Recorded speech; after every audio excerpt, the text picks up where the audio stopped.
Bonjour à toutes et à tous.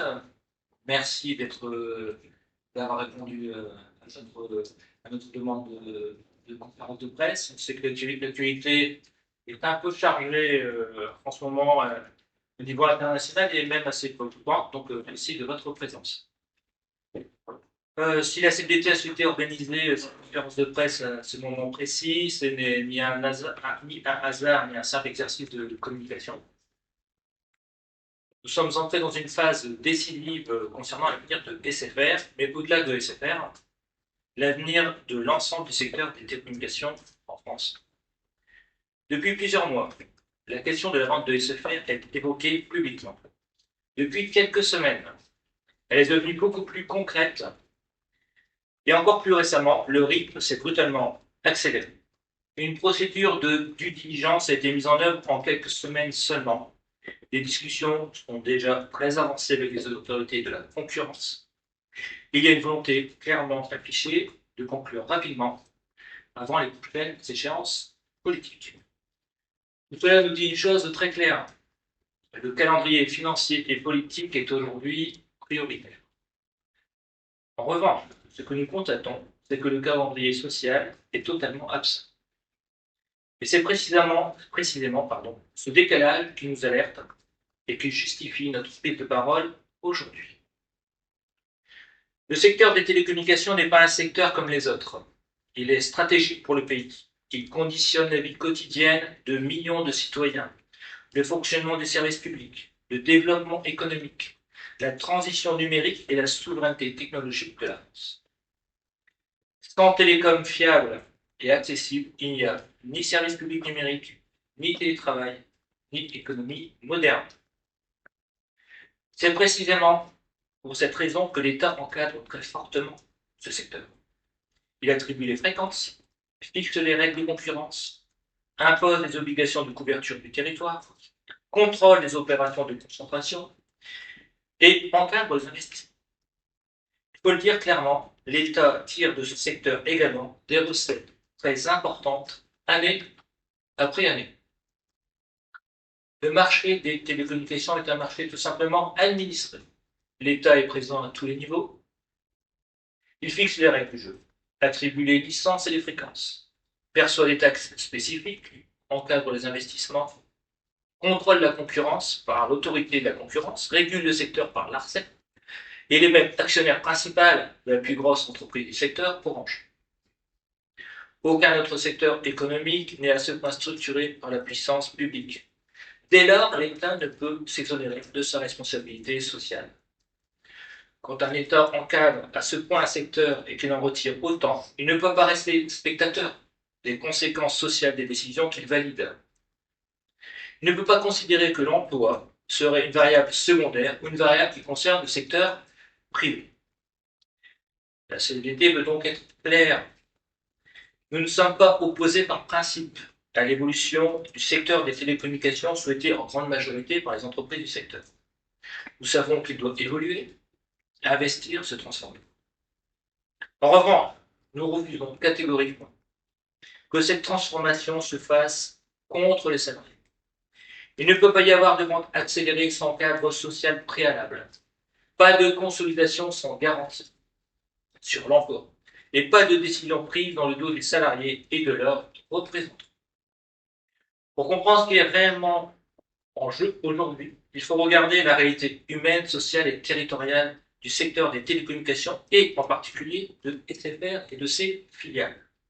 Pour cela, je passe la parole à Olivier Ledon, DSC, délégué syndical central de SFR. Merci Christophe, merci à vous d'être présent aujourd'hui. Je vais rentrer dans le concret, dans l'humain, parce que dans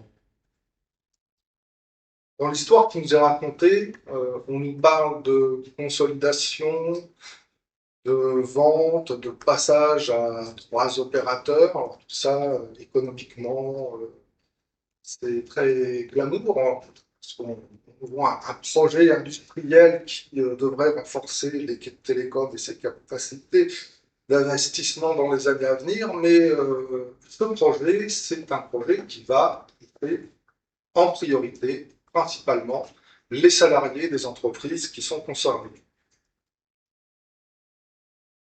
On en arrive là comment? On en arrive là par une opération de LBO, structurée de façon assez étrange, puisque l'endettement de base était de 14 milliards d'euros. On se retrouve fin 2024, fin 2023, pardon, avec 24 milliards d'euros de dette, et qu'entre-temps, 12 milliards d'euros se sont évaporés en dividendes. Donc SFR est l'entreprise malade des télécoms, et elle va être vendue.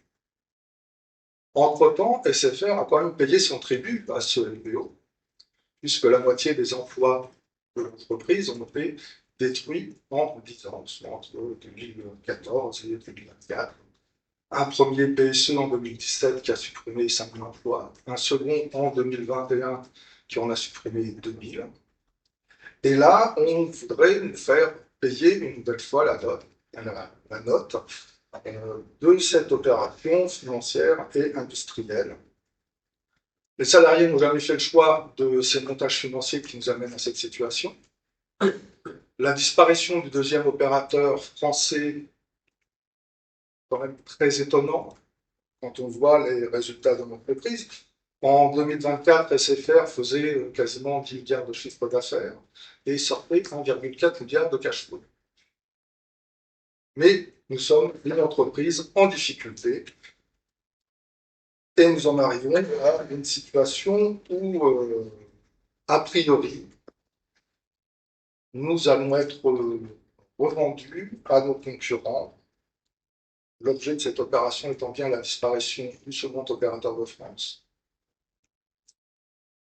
Alors tout le monde s'inquiète des capacités d'investissement, tout le monde s'inquiète du prix de l'abonnement. Personne ne parle du social. Que ce soit les opérateurs qui souhaitent nous racheter ou que ce soit les pouvoirs publics, et ce n'est pas faute de les avoir alertés, voire de leur avoir demandé de les rencontrer, mais jusqu'ici, personne ne répond. Le téléphone pleure, comme disaient certains, à une autre époque.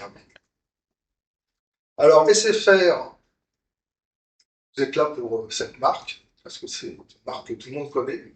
Et derrière SFR, c'est le groupe Altis France qui va être démantelé. Et le groupe Altis France, alors certes, il y a SFR avec ses 6600 salariés, mais il y a aussi les boutiques qui représentent grosso modo 2000 salariés. Et puis il y a une filiale technique qu'on appelle ATS en interne, qui, eux, représentent un peu plus de 3000 salariés. Alors ATS, c'est Azure Connect, une centaine de salariés, EOS Telecom, 20 salariés, ERT Mobile, 86 salariés, ERT Technologies, 1340 salariés, ICAR, 430 salariés, Keos, 150 salariés, Rome Telecom, 900 salariés, Sud Telecom, 50 salariés. Voilà. Ce n'est pas que SFR, c'est le groupe Altis qui va être démantelé et c'est quasiment 10 000 emplois qui sont en danger aujourd'hui. Et ça, personne n'en parle parce que l'attrait principal des personnes qui s'expriment dans la presse par nous syndicalistes, c'est bien l'opération du siècle, le deal à 20 milliards, le truc qui brille, qui claque et qui attire tout le monde. Ces emplois sont menacés parce que, par exemple, les filiales techniques ne travaillent que pour SFR. À 98%, elles travaillent pour SFR. Vous imaginez bien que lorsque SFR va disparaître, les emplois de ces salariés vont disparaître. Les boutiques et Olivier, excusez-nous, nous appelons tous Olivier, mais bon, presque tout ça. Olivier vous expliquera mieux que moi ce qu'il en est, mais les boutiques, c'est la même chose. Une fois qu'SFR disparaît, que fait-on des boutiques SFR? Tout le monde a des boutiques et il semble que on ne soit pas dans une période où on crée des boutiques. Voilà. Ces emplois qui vont disparaître, alors c'est de la perte d'emploi, mais aussi c'est de la perte de compétences pour le secteur des télécoms en France. Parce que les réseaux, c'est une histoire, c'est une façon de travailler. Et ça, quand on perd les compétences, on perd en qualité aussi. La question, au-delà des emplois qui nous préoccupent en premier lieu, c'est aussi la question de la qualité de service qui va être délivrée demain. On nous vend la disparition du deuxième opérateur français comme la capacité d'investissement et d'amélioration de la qualité des réseaux. Mais si vous séparez des salariés qui connaissent ces réseaux, la qualité risque de prendre un coup. Alors il faut donc sortir de cette idée dangereuse que la consolidation, ce n'est qu'une problématique économique. C'est une problématique sociale avant tout. Il n'y a pas de crise économique sans crise sociale. Sans rappel. Ce que nous demandons, c'est un cadre préalable à cette opération. On ne va pas l'empêcher. Nous n'en avons pas la capacité, peut-être que ce ne serait pas nous ne savons pas, nous ne sommes pas aux manettes de ces entreprises, mais toujours est-il que si cette opération doit se faire, elle doit se faire dans un cadre social négocié qui protège l'emploi avant tout, un cadre qui permette à chacun de pouvoir se projeter demain, et un cadre qui permet aussi, puisque c'est le sujet qu'on nous vend, de garantir la qualité, la sécurité des réseaux de télécommunications en France, parce que ça va être une opération hautement complexe. De démanteler un opérateur comme SFR, ça n'a jamais été fait, ni en France, ni en Europe, ni ailleurs. Cette opération, elle doit aussi toucher les territoires. SFR a des sites répartis quasiment dans toutes les grandes métropoles françaises. À Bordeaux, à Grenoble, à Tarbes, à Bron, à Saint-Priest, c'est la région lyonnaise, où vous avez quasiment 700 salariés qui SFR qui travaillent. À Nantes, à Toulouse, à Metz, à Lille, à Rouen, à Rennes, à Strasbourg, à Chartres, à Aix, à La Réunion et à Mayotte aussi, que vont devenir ces salariés dans nos territoires d'outre-mer. Il semble qu'ils soient exclus de cette opération. Alors c'est peut-être un bien pour eux, mais toujours est-il qu'ils n'apparaissent pas dans la feuille de route. Nous, ce que nous souhaitons, c'est que tous les salariés des entreprises qui seront touchés par cette opération, que ce soit les salariés des SFR eux-mêmes, de leurs filiales, mais aussi les salariés des autres entreprises des télécoms, parce que les impacts ne seront pas que sur les télécoms, que tous ces salariés soient pris en compte dans un accord, dans un projet social qui permette de protéger l'emploi, qui permette à chacun demain de se dire, certes, il y a cette opération, mais on aura encore du boulot. Alors, nous sommes en période municipale. J'invite les maires et les candidats municipaux à se pencher sur le problème de l'emploi dans leur région, parce que c'est par centaines d'emplois que ça va se compter si aucun cadre social fort n'est mis en avant. Mais pour ce qui est des boutiques, je vais laisser Olivier vous en dire un petit peu plus, parce qu'il est un peu mieux renseigné que nous. Bonjour à toutes et à tous. Je vais vous présenter d'abord SFR Distribution. SFR Distribution, on est peu connu du grand public, puisqu'on est souvent assimilé à SFR. Alors, SFR Distribution, c'est un réseau de points de vente qui appartient 100% à l'opérateur, à SFR. Mais nous avons notre propre structure, nous avons notre propre ligne managériale, nous avons un siège social qui est à Courbevoie, nous avons notre propre directeur général, directeur commercial, et toute la structure nécessaire à la bonne marche d'un réseau de distribution comme le nôtre. Nous sommes 1950 salariés en CDI, répartis donc dans ces structures du siège et régional, puisque nous avons 5 pôles régionaux, et 293 boutiques partout en France. La stratégie des SFR repose essentiellement sur les boutiques, mais pas seulement, sur le web, il y a beaucoup de canaux de distribution. Mais sur le terrain, vous avez aussi des indépendants. SFR s'appuie sur des boutiques de partenaires franchisés, qui sont environ 250. Donc sur le terrain, aux 4 coins de l'Hexagone, vous retrouverez environ 550 boutiques réparties aux quatre coins de la France. Nous sommes ceux que les Français rencontrent quand ils rentrent dans une boutique. Nous prenons rarement la parole. Nous sommes les travailleurs silencieux sur le terrain.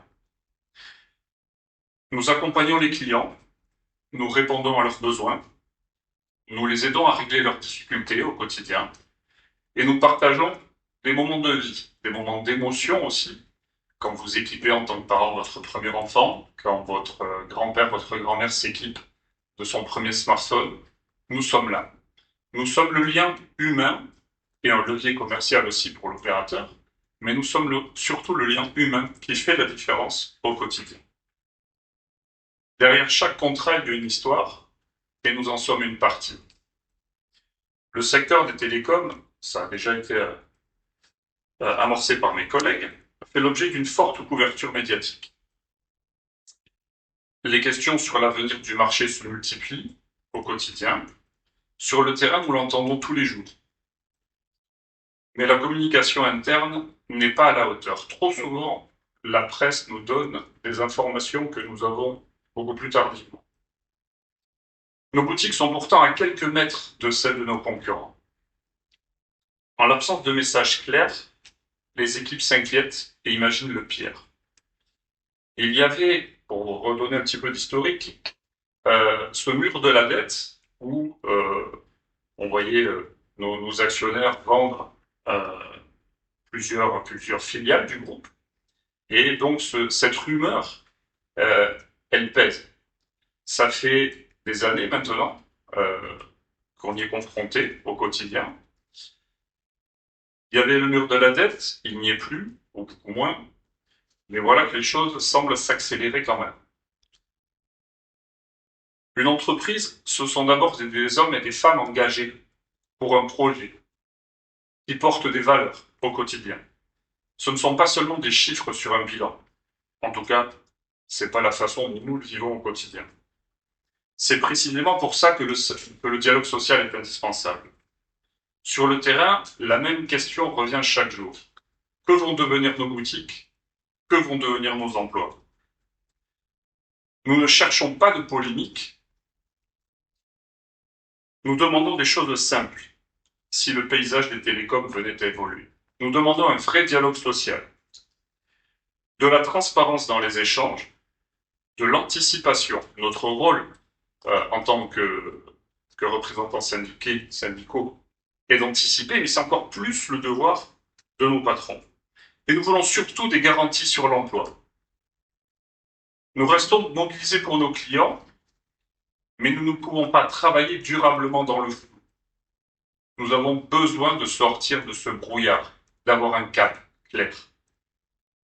Nous demandons donc un vrai dialogue et la reconnaissance que méritent celles et ceux qui font vivre l'entreprise chaque jour. Nous ne pouvons pas être mis hors jeu puisque nous sommes au cœur du jeu. Je vous remercie.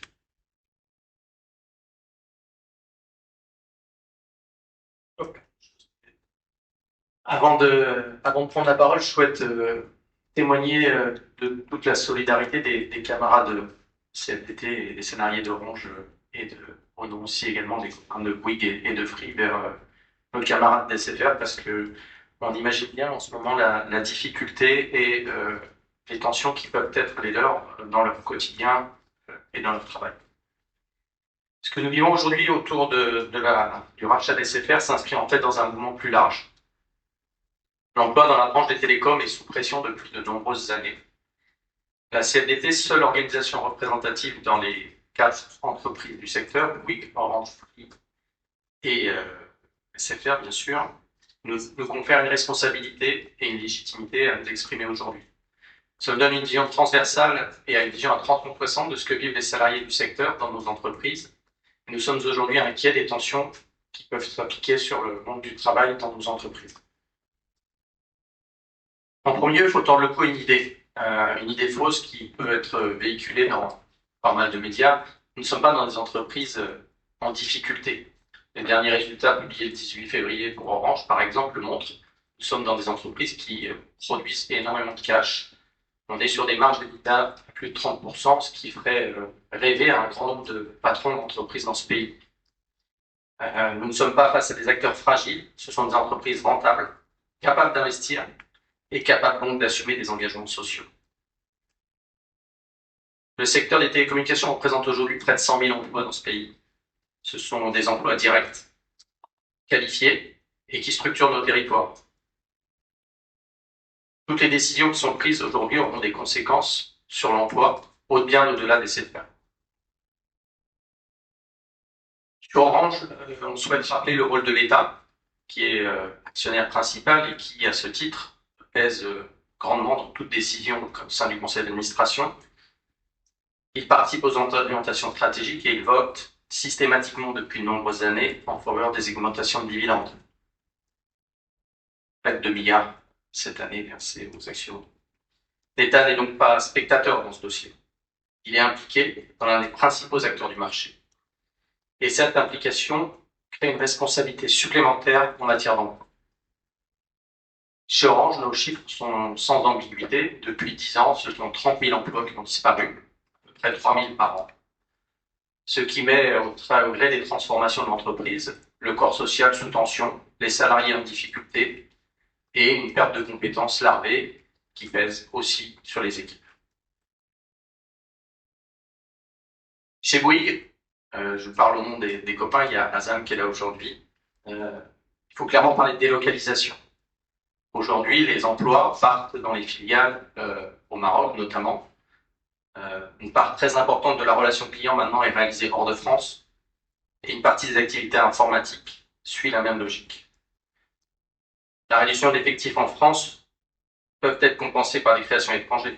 Pour autant, le résultat pour le territoire français, c'est une perte d'emploi et une perte de compétences. Chez Free, là je parle au nom de mon collègue Jean-Claude qui est là-bas, l'histoire récente a été celle d'une entreprise avec un développement de boutiques et de certaines activités.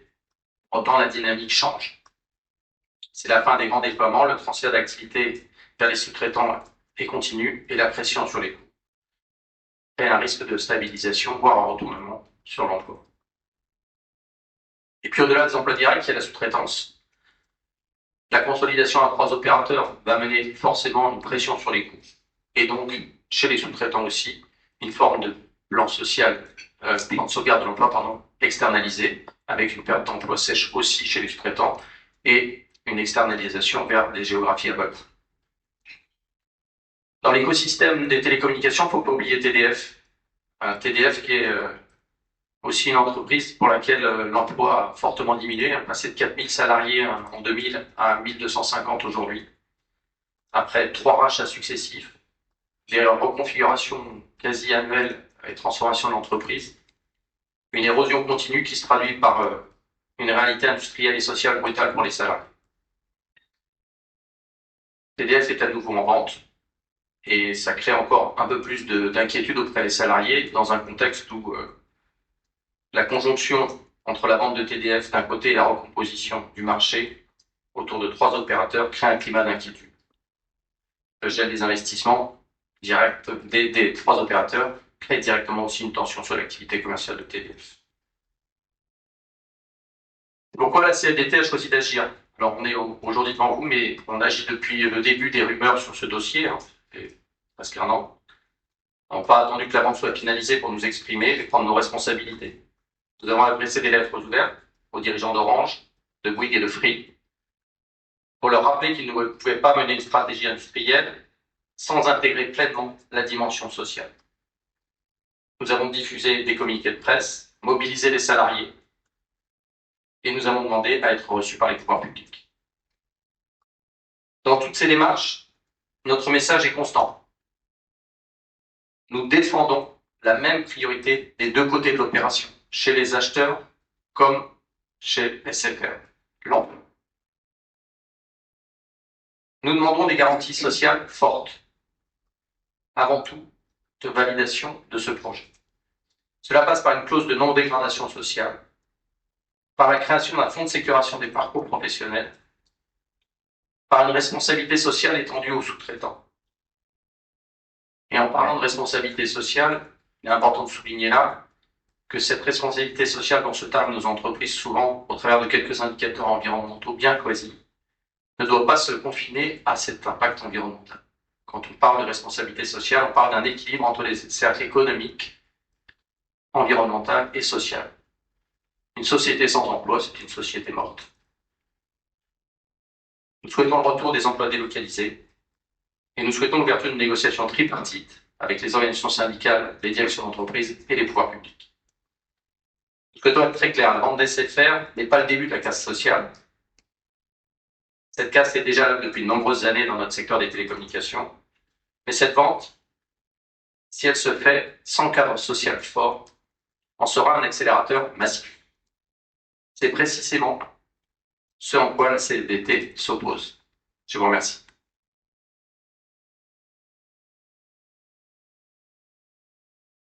Merci beaucoup. Bonjour à toutes et tous.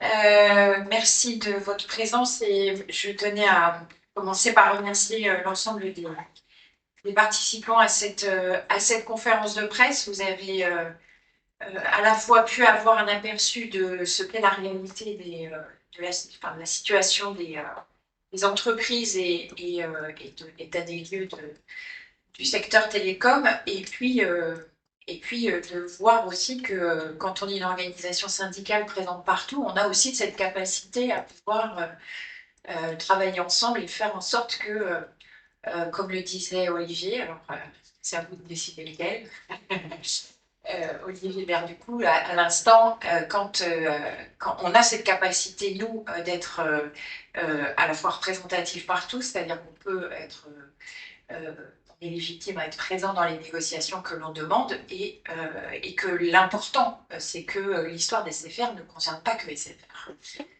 L'histoire des SFR et cette vente, elle concerne l'ensemble des salariés du secteur des télécoms. Et je ferai moi un petit dézoomage aussi, parce que la question de l'emploi, comme ça a été rappelé, c'est au cœur des revendications de la CFDT depuis de nombreux mois, des alertes qui ont été lancées, et pour certains et certaines d'entre vous, on s'est vu à Bercy il y a quelques semaines. L'idée que les syndicats ne font que les pompiers de service, ça n'est pas la casquette qu'a envie d'endosser uniquement la CFDT. Donc c'est important aussi de pouvoir se le rappeler.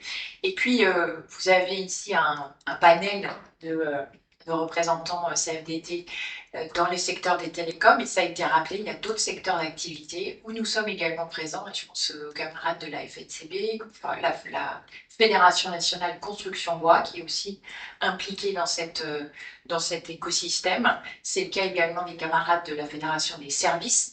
Et donc, c'est aussi la force de la CFDT de pouvoir coordonner l'ensemble de nos actions pour pouvoir peser et faire en sorte que les salariés ne soient pas la variable d'ajustement de ce type d'opération. Parce que, ça a été dit, mais je tenais à le rappeler, le dossier SFR, si on peut l'appeler comme ça, de façon... tu dis que c'est glamour, je ne suis pas sûre que ce soit tout à fait...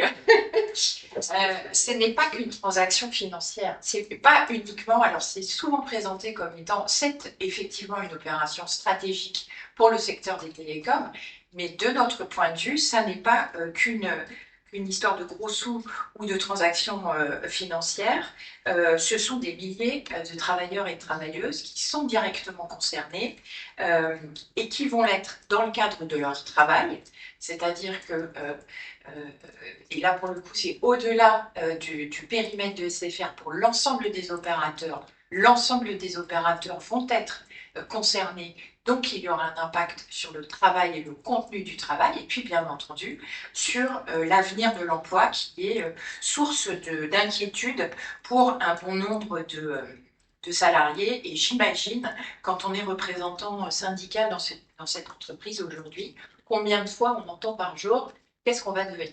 Je pense que c'est la question clé qui a été évoquée par Olivier. Et donc, cette histoire des SFR, ce dossier SFR, ça n'est pas qu'une question des SFR, ça concerne l'ensemble des opérateurs, et ça a été dit, et je tenais à le rappeler et à le souligner, ça concerne aussi l'État.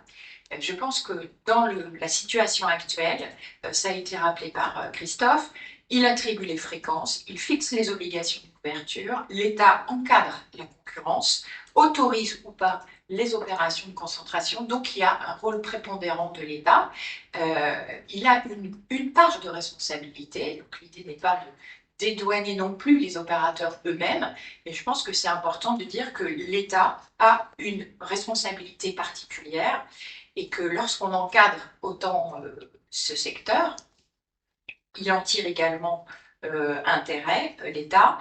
Il ne peut pas dans la situation considérer que la question de l'emploi ne serait qu'une question privée au moment où l'opération se décide.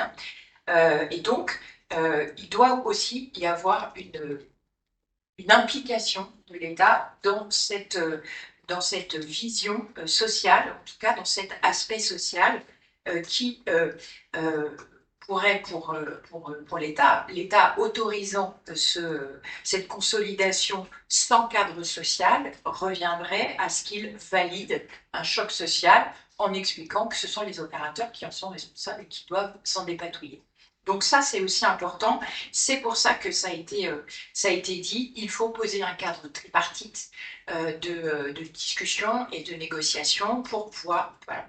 On ne va pas considérer que l'État sera responsable de tout, bien entendu, mais je pense que c'est important de voir comment il peut, y compris au-delà du secteur des télécoms, assumer et reconnaître qu'il y a un sujet autour de la question de l'emploi en France. Donc, je résumerai le message de la CFDT en une phrase, c'est que la CFDT a une exigence aujourd'hui, que toute autorisation soit conditionnée à des engagements sociaux opposables. C'est le cadre dans lequel on veut que les discussions puissent être posées. Ça a été évoqué, un accord qui permette au préalable de définir la façon dont on va protéger l'emploi, y compris avec les filiales, la transparence sur les éventuels et les doublons qui existent, la responsabilité sociale vis-à-vis des sous-traitants, ça a été également évoqué, la préservation des territoires avec une attention toute particulière, en tout cas qu'on n'oublie pas bien entendu les territoires d'outre-mer qui sont également concernés directement. Je voulais aussi reprendre si on dézoome un petit peu, on est dans une situation où on voit bien qu'il y a, ça a été expliqué aussi par Olivier à l'instant, des entreprises qui se portent bien, qui ne prétendent pas qu'elles veulent faire croire le contraire, mais en tout cas, ça pose le contexte dans lequel la discussion et la négociation va pouvoir se faire. Et donc, on en appelle à leur responsabilité. Aujourd'hui, les opérateurs ont une responsabilité particulière avec les moyens qu'elles peuvent, les marges élevées, les dividendes importants et une recherche toujours plus forte de rentabilité depuis un certain nombre d'années. L'idée, elle est bien de reprendre le fil d'une performance économique qui ne peut pas se construire contre l'emploi et donc l'idée de pouvoir mettre au cœur de cette négociation l'enjeu des emplois, des compétences et des territoires. Le secteur des télécoms n'est pas le seul secteur qui connaît cette dynamique. On est témoin, et on l'a déjà plusieurs fois alerté sur des suppressions de postes à bas bruit qui peuvent souvent passer sous les radars médiatiques. Alors, bien entendu, il y a on voit qu'il y a eu des annonces et des plans qui ont connu des retentissements un peu plus forts. Je pense à Arcelor ou Michelin, par exemple. Mais, comme je le disais en introduction, à chaque fois, les représentants CFDT tirent le signal d'alarme et la question de l'anticipation et le fait de poser un cadre de discussion en amont est largement insuffisant. C'est souvent trop tard quand on se tourne vers nous, que ce soit les acteurs patronaux ou les acteurs gouvernementaux, nous demandent de faire les pompiers de service. Et donc là, on arrive dans une phase décisive pour SFR et l'ensemble du secteur. On a construit des revendications.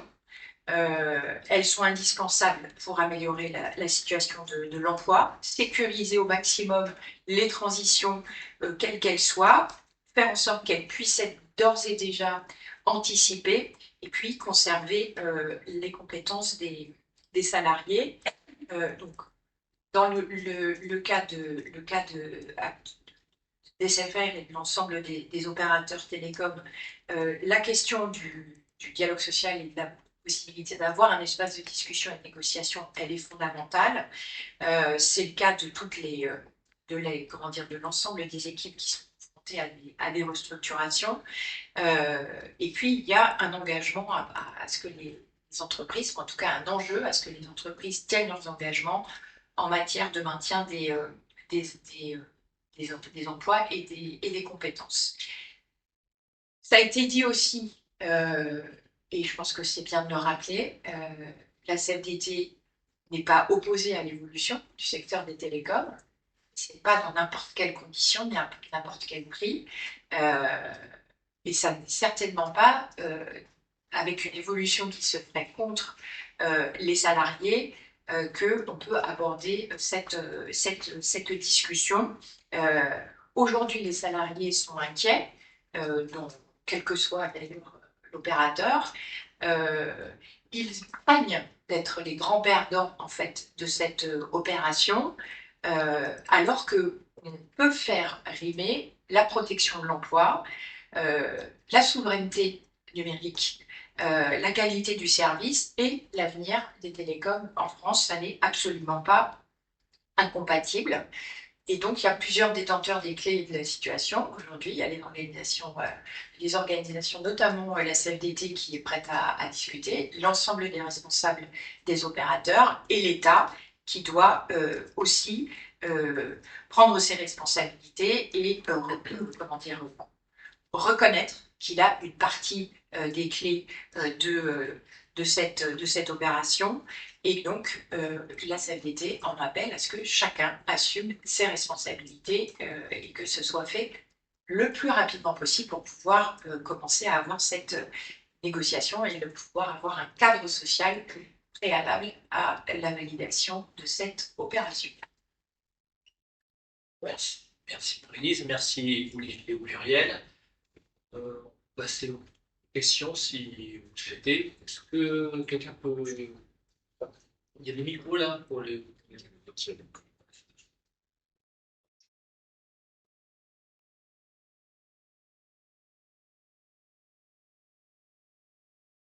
Bonjour, Marie-Laure pour Actuel CSE. Je voulais savoir si les directions avaient quand même engagé des consultations des CSE, s'il y avait des avis de CSE qui avaient été rendus ou pas, et comment ça s'était déroulé dans le cadre, je ne sais pas, des consultations récurrentes de la politique sociale, tout ça. Est-ce qu'il y a eu au moins ça qui a été fait au préalable? Et puis, deuxième question, est-ce que vous envisagez de vous coordonner avec les autres organisations syndicales, donc le SFR notamment? Merci beaucoup.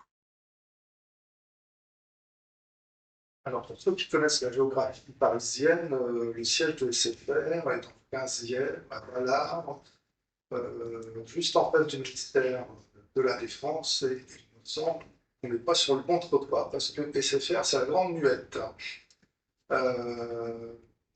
Sauf s'ils sont vraiment contraints par les événements, ils ne nous diront jamais ce qui se passe.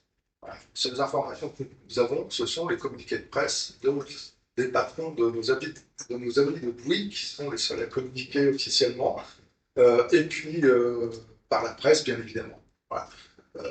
Mais il n'y a pas d'information de consultation sur le projet, parce que ce projet n'existe pas encore. Il qu'il existe. Il est discuté par tous les acteurs qui veulent le mettre en œuvre, mais légalement, ils n'ont pas d'obligation. Comme légalement, il n'y a pas d'obligation de discuter avec les représentants du personnel, vous pensez bien qu'ils en font l'économie. Donc, il y aura des informations de consultation quand le projet sera déposé auprès du régulateur, de l'ARCEP, parce qu'il y a nécessité d'obtenir l'avis des instances représentatives du personnel. Vous pensez bien que même à ce niveau-là, nous n'aurions pas eu l'information. Nous attendons que ce projet soit déposé, pouvoir en prendre connaissance et être enfin pris en compte, parce que là, il y aura une obligation. Et vous l'aurez bien compris, l'objectif de la CFDT, c'est de rentrer dans les discussions, dans les négociations, dans l'appropriation du projet en avance de phase, pour ne pas se retrouver, comme le disait Marie-Lise, comme des pompiers de service qui interviennent une fois que l'accident a eu lieu. Ce qu'on voudrait pour une fois sur une opération de cette ampleur, c'est pouvoir anticiper et pouvoir aussi rassurer tous les collègues qui, tous les jours, nous demandent et demain, qu'est-ce qu'on va devenir. Et même si l'opération ne se fait pas, ça ne coûte rien de se mettre d'accord sur les modalités de mise en œuvre pour le volet social de cette opération. Ça se fait, on applique, ça ne se fait pas, voilà. On aura au moins discuté. Et puis pour ce qui est de la stratégie syndicale, pour l'instant, c'est un petit peu flou. Voilà, c'est pas l'ordre du jour, nous ne sommes pas dans les mêmes organisations syndicales et chacun a ses priorités. La nôtre, c'est l'emploi. Et juste pour Orange, il n'y a aucune information en comité central à ce stade, aucun échange officiel sur ce dossier. Et même la stratégie de futur présentée il y a 15 jours par dans la direction, la nouvelle stratégie pour 5 ans ne parle en aucun cas de consolidation du marché français. Pas de dossier. On est un peu sous le sceau de la confidentialité aujourd'hui, et donc ça leur permet de ne pas faire d'informations. Et encore moins de consultation.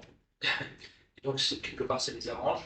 Quant à ce que peut représenter la CFDT par rapport aux autres organisations autour de la mission, déjà il faut que toutes les organisations syndicales qu'elles puissent nous rejoindre dans la démarche soient elles-mêmes en accord entre les différentes entreprises. Bien comprendre que la vision entre ceux qui sont achetés et ceux qui sont acheteurs est souvent différente. Alors pour la CFDT, vous l'avez bien constaté, vous êtes tous présents ici, dans la salle, vous avez les DSC de Bouygues et aussi de Free. On est sur la même longueur d'onde sur la problématique, quel que soit le côté où on est, ce qui n'est pas le cas des autres organisations syndicales.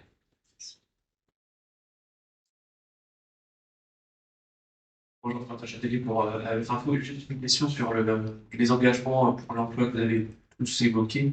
Peut-être être un peu plus précis sur ce que vous demandez concrètement, parce que est-ce que c'est un engagement sur l'emploi que l'opération n'entraîne aucune suppression de postes? En même temps, vous avez aussi évoqué le fait que vous n'étiez pas contre l'évolution du secteur. Vous avez aussi évoqué des doublons potentiels entre différentes activités des différents opérateurs. Voilà, est-ce que vous pouvez nous en dire plus sur ce que vous demandez concrètement sur l'emploi dans le cadre de l'accord social que vous évoquez entre l'État, les opérateurs et les syndicats? Merci. Alors, la demande est assez simple. Hein. On ne veut pas de perte d'emploi. Donc effectivement, sur le constat de doublon, il est réel. Sur le constat des boutiques, il est réel. Donc évidemment, ce qu'on demande, c'est qu'on trouve un process qui nous permette de garantir l'emploi malgré cette problématique. Entre autres, on envisage, nous, on l'a dit tout à l'heure, de réinternaliser des activités qu'on a délocalisées. Et certaines de ces activités délocalisées, par exemple Orange, l'État les a validées au conseil d'administration. Et donc, on peut faire évidemment l'inverse dans un process qui nous permettrait de garantir l'emploi dans cette opération. Et quand je demande maintenant, Marie l'a dit, c'est pas après on fait les pompiers, c'est avant. Et donc, on fait, on va dire, une opération sociale. Après l'opération, ce sera entreprise par entreprise. Et chacun sera géré selon les modalités de l'entreprise où les salariés de TCFR ou SFR distribution atterrent. Donc, traités de façon complètement différenciée. Et selon les pratiques de chacune de ces entreprises. Si on le fait avant, en tripartite, on aura l'occasion de regarder à garantir de la même façon, quel que soit l'endroit où les salariés de SFR vont atterrir, entre guillemets. Donc, évidemment, c'est quelque chose où l'État peut imposer, puisque la loi ne l'impose pas. D'accord. Cette procédure, d'ailleurs, on l'a rappelé, elle est partie prenante dans beaucoup de domaines. Et donc, c'est l'occasion pour l'État de montrer que c'est un sujet évidemment prégnant et qu'elle regarde évidemment cette partie sociale. Ouais, rebondir sur le versant économique lié aux emplois. Les opérateurs télécoms, depuis des années, se plaignent de leur niveau de rentabilité qui les contraint à des opérations d'externalisation, d'offshoreisation. C'est pas de leur faute, c'est parce que le marché ne leur permet pas de gagner assez d'argent, aucun n'en a besoin, ne leur permet pas de gagner assez d'argent pour maintenir les emplois en France. Ça fait partie du pitch de cette opération.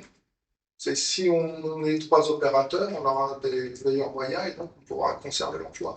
On leur dit banco. Effectivement, si vous passez à 3 opérateurs, vous allez devenir beaucoup plus profitable. Faites revenir l'emploi en France. Parce que vous avez aussi des emplois très qualifiés qui sont partis. Vous avez des emplois d'ingénieurs qui sont maintenant au Portugal, au Maroc. Banco, allez-y. Faites revenir les emplois en France. C'est un de leurs leitmotifs. Merci. Et donc, vous assumez, entre guillemets, le fait que la conservation de l'emploi en France entraîne des suppressions de postes dans les pays que vous avez évoqués. C'est pas nécessairement des suppressions d'emplois dans les pays qu'on a évoqués. Rassurez-vous d'ailleurs, ils n'ont pas attendu que nous nous exprimions pour faire partir les emplois du Maroc vers le Sénégal et ensuite vers Madagascar, toujours où c'est le moins cher, où c'est le moins protecteur socialement. On ne nous attend pas, ils sont très forts pour ça, et tout ça, ce serait à cause des problèmes de tarifs des abonnements en France. Ça ne tient pas la route à l'instant. Simplement, ce que l'on dit, c'est si vraiment cette problématique de rentabilité vous empêche de maintenir les emplois en France, là, elle n'existera plus. Vous pouvez les maintenir. Bonjour, Emmanuel Pira, journaliste à CFDT Magazine. Vous n'avez aucune idée du calendrier. Est-ce que vous disiez, on voit que la volonté, c'est de conclure rapidement. Il n'y a aucune idée, aucune échéance, ou bien rien qui est caché, je ne sais pas. Officiellement, il n'y a pas de date, puisque vous étiez tout à l'heure, on est sur à la ligne de confidentialité absolue. Ce qu'on a compris grâce à des demandes auprès de différentes directions, c'est que l'opération devait aboutir avant fin mars.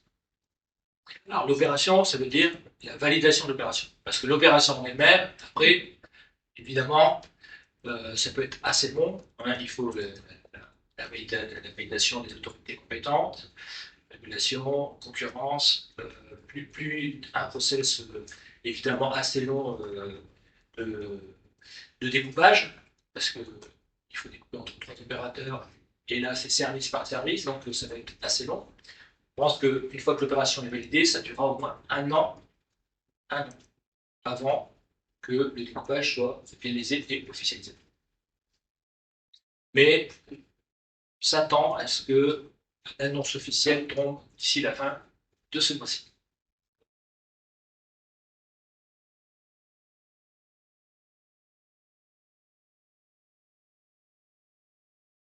Je vous donne ces dates avec les précautions d'usage.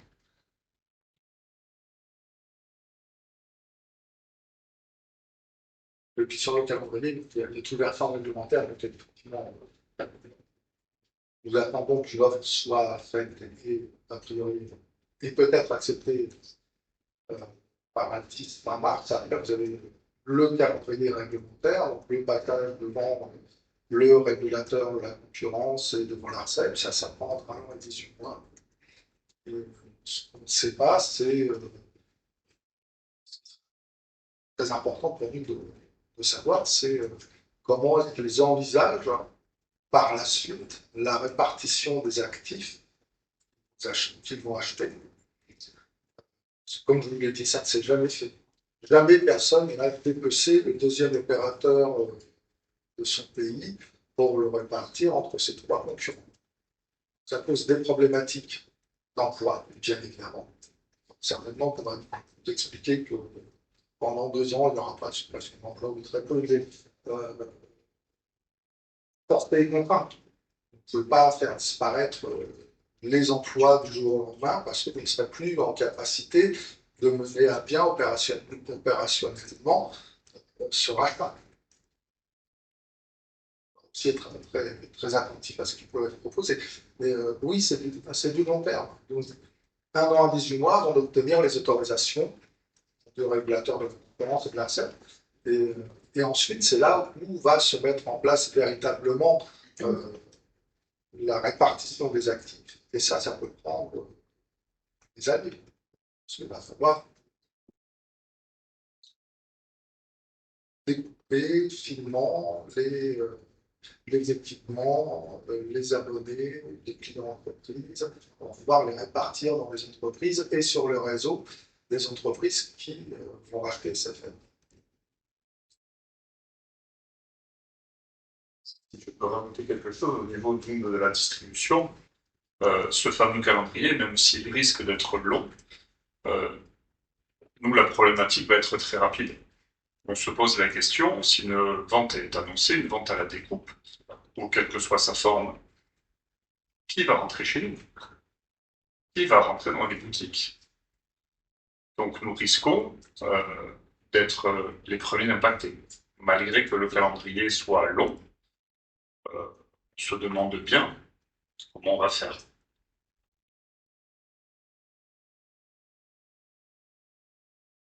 Ouais, je voulais juste rebondir sur la question de Quentin, sur l'opposition de l'emploi. C'est un sujet qu'on aborde dans le comité de groupement de chez Orange. On ne veut pas mettre en opposition les salariés de Madagascar avec les salariés français. Tout le monde a le droit de travailler, il n'y a aucun souci là-dessus.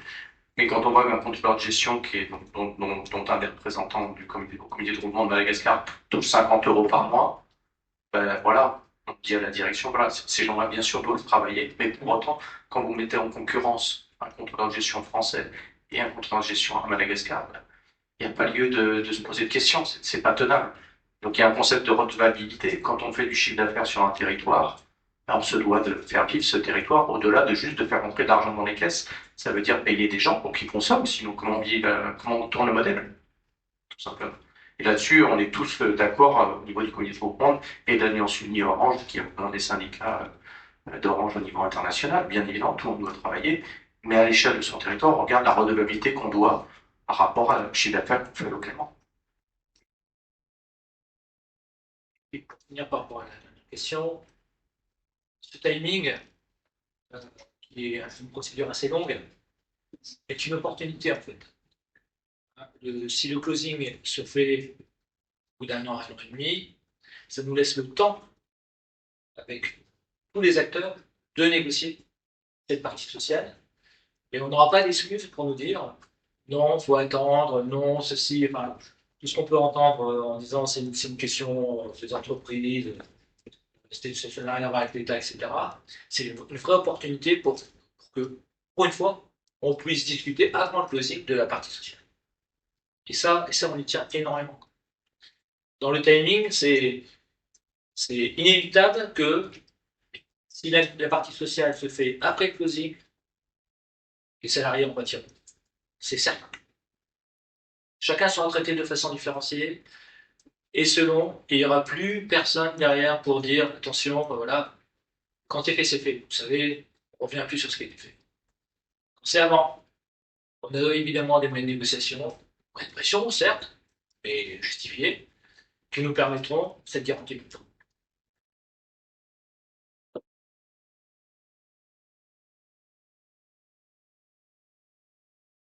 Je ne vais pas monopoliser le micro, juste une petite précision dans l'estimation du nombre d'emplois concernés dans l'idée où le processus se passe mal selon vos critères et que, enfin, il y a des conséquences sociales du fait de la vente de SFR.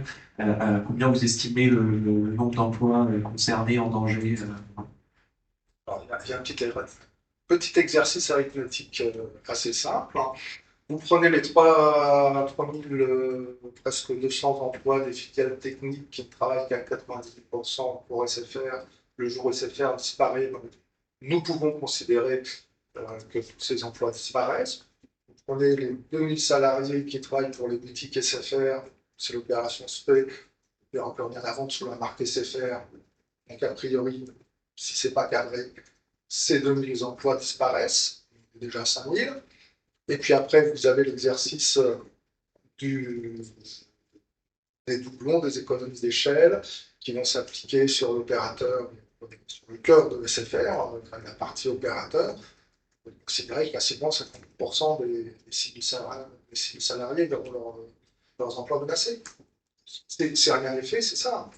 Vous savez, l'activité des télécoms, c'est une activité de coût fixe. Donc, c'est pas parce que vous rentrez 3 millions d'abonnés supplémentaires alors que vous en avez 10 que vous allez faire un tiers de salariés supplémentaires. Vous allez embaucher peut-être 10 salariés supplémentaires pour absorber ces 3 millions. Ça n'a rien à voir. La valeur des entreprises est totalement décorrélée de la valeur emploi. C'est pour ça aussi qu'on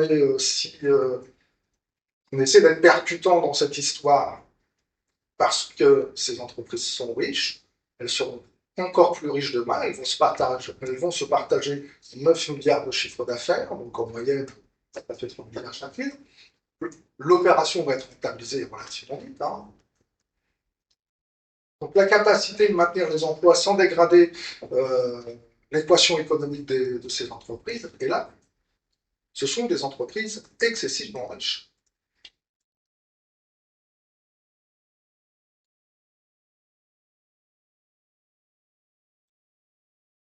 Est-ce qu'il y a d'autres questions?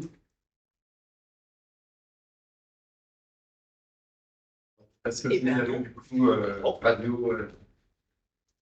Parfait. Merci beaucoup.